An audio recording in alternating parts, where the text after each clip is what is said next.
बहुत लोग कंप्लेन करते कि आम तो सब हेल्दी फुड्स खाऊँ फलमूल खाऊँ पनीपरिया खाऊँ हेले कहीं आम पाखे एसिडिटी इंडाइजेशन आउ गैस्ट्राइटिस भली रोग देखा जाउची। आहरी भी बहुत लोग अच्छा जो मैंने कंप्लेन करते आमे माने एते कम खाइबा खाइबा पर भी कहीं आमे माने मोटा हो जाऊँ। आहरी किछि ग्रुप लोक अच्छा जो मैंने कि कही कि आमे माने एते अधिक खाइबा पर भी कहीं आम देहरे लगुनि आम माने कहीं सेमती दुर्बल पतला होगी रहीचु। तो यह पछे बहुत गुड़े कारण अच्छी किंतु यार मुख्य कारण होची जे आमे खाइबा पर एमिति किछि एक्टिविटी करि थाउ जोथि पय कि आमे खाइबार बेनिफिट्स पाई पारि न थाउ उल्टा यह आम स्वास्थ्य उपरे बहुत खराब प्रभाव पकई थाए। तेणु आज भिडियोटी रे आमे डिस्कशन करिबा 7 habits you should avoid after taking a meal माने 7टी एमिति एक्टिविटीज बा हैबिट्स जोटा कि आपण माने खाइबा परे बिल्कुल भी करिबा कथा नुहे। तेबे आसंतु आरंभ करिबा। नमस्कार मु रुचिस्मिता आपनको स्वागत करूची हेल्थ बिट्स ओडिया चैनल को।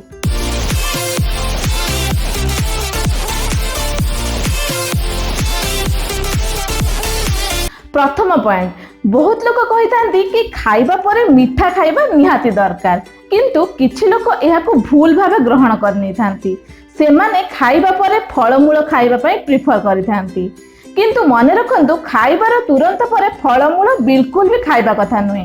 एहार कारण खाद्य हजम पई जो एंजाइम सिक्रेशन होइथाय एवं फलमूल हजम पई जो एंजाइम सिक्रेशन होइथाय ताहा बिल्कुल अलगा अलगा।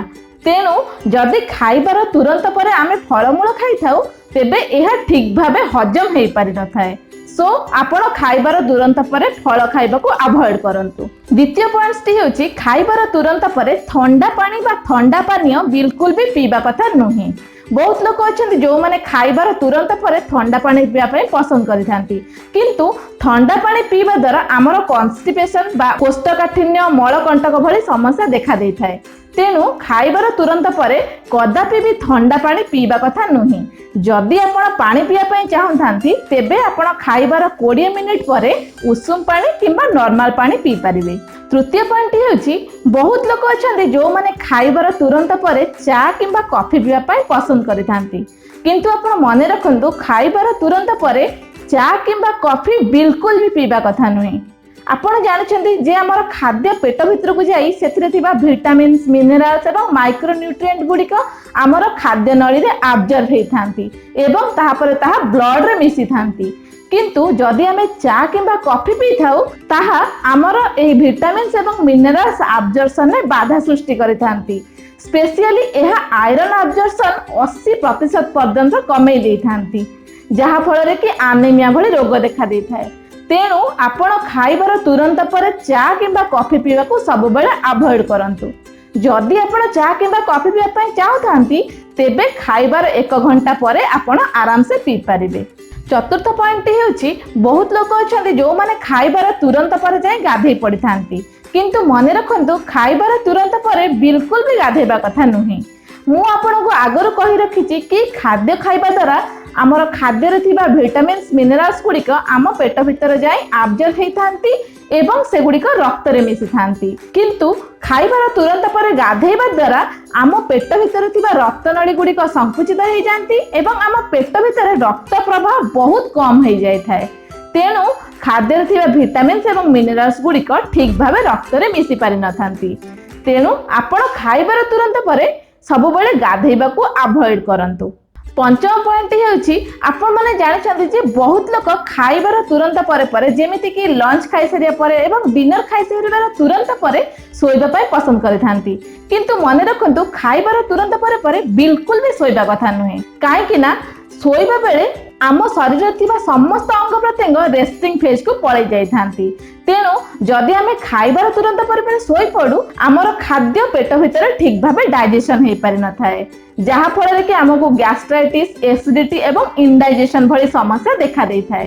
तेणु आपण खाइबार तुरंत पर बिल्कुल भी सुअंतु नाही खाइबार 1 घंटा पर शोइबा पई सबबेले प्रिफर करंतु। षष्ठ पॉइंट हेउछि आपण मानको बहुत लोक कहिथिबे जे राति रे खाइ सारिबा पर ब्रश करिबा दरकार, किंतु आपण मने रखंतु जे खाइबार तुरंत पर बिल्कुल भी ब्रश करिवे नाही। जदि आपण ब्रश करिया पई चाहंतांती तेबे खाइबार 30 मिनिट परे आपण ब्रश करि परिबे। सप्तम पॉइंट हेउछि खाइबार तुरंत पर बिल्कुल भी स्मोकिंग करिबा कथा नुही। मु तो आपन कहिबी स्मोकिंग बा धूम्रपान ही बिल्कुल करिबा कथा नुही, किंतु जदि भी आपण धूम्रपान करूछंती तेबे खाइबार तुरंत पर बिल्कुल भी यह करंतु नाही। जदि आपण खाइबार तुरंत पर गोटिए भी सिगरेट टाणंती तेबे यह 10टी सिगरेट टाणिबा सहित समान ही थाए, जहाँकि हमर छाती एवं पेट कैंसर रिस्क को 10 गुणा बढ़ाई देई थाए। तेणु आपण खाइबार तुरंत पर सब बेले स्मोकिंग को अवॉइड करंतु। जदि आपण स्मोकिंग छाड़िबा पई चाहुचंती एवं ताहा छाड़ी पारुनांती तेबे आपण आम हिंदी चैनल रे गोटे वीडियो पाई परिबे जोथिरे कि आमे डिस्क्राइब करछु कि किपरि आपण निकोटिन च्युइंगम सहायता रे स्मोकिंग को छाड़ी परिबे। ताहा जाई आपण देखि परिबे। आमे आई बटन एवं डिस्क्रिप्शन बॉक्स रे सही वीडियो रो लिंक देई देइछु। जदि आपनको एही वीडियोटी भल लागिछि तेबे एहाको गोटे लाइक करंतु एवं एहाको अधिक रु अधिक शेयर करंतु। आम चैनल रे आमे एही बळी स्वास्थ्य उपयोगी वीडियो बनै थाउ। एही सब वीडियो गुडी को देखिया पई एवं यार नोटिफिकेशन गुडी को आगुआ पाइया पई आम चैनल टी को सब्सक्राइब करि नियंतु। पुणी देखा हबो आगामी वीडियो रे। रहुछि नमस्कार।